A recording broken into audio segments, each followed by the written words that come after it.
Bonjour Excellence. Bonjour. Vous sortez de la consultation avec les membres du CNRD. Il s'agissait de quoi et quel a été votre Non, apport? comme vous le savez, c'est la première rencontre dans le cadre de la concertation avec les forces vives.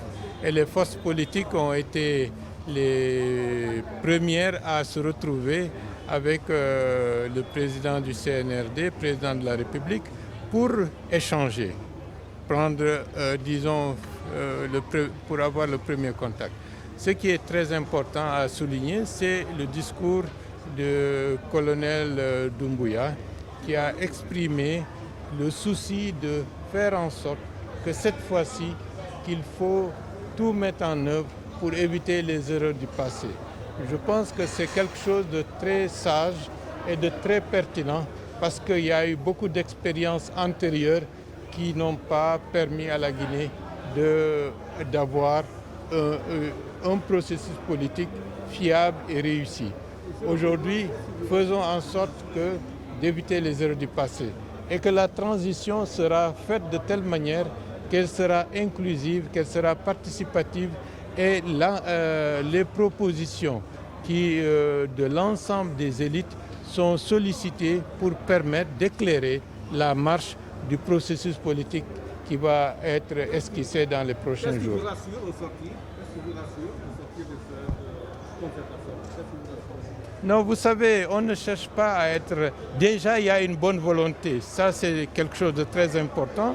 Il y a l'acte déjà, il y a l'expression d'une bonne volonté, d'un engagement pour la République et pour la Guinée, pour aller de l'avant. Maintenant, le reste, il nous appartient à nous tous de bâtir le processus.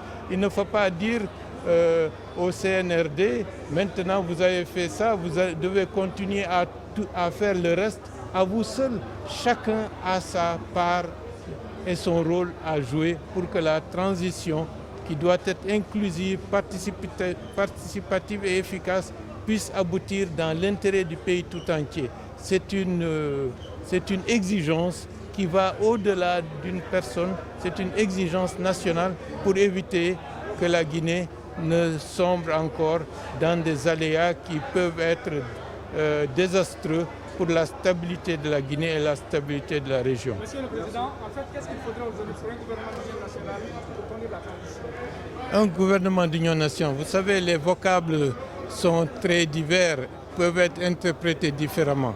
Ce qui est important, à mon avis, c'est de choisir des hommes et des femmes qui sont représentatifs de la sociologie humaine de la République de Guinée pour pouvoir conduire en toute indépendance vis-à-vis des forces politiques présentes une transition efficace. Donc, mettons en avant les compétences individuelles des hommes et des femmes qui pourront être choisis, sélectionnés, présélectionnés, interviewés pour qu'on choisisse les meilleurs à même de conduire pour l'intérêt du pays, l'intérêt de la République, cette transition qui sera très importante pour le futur de notre pays.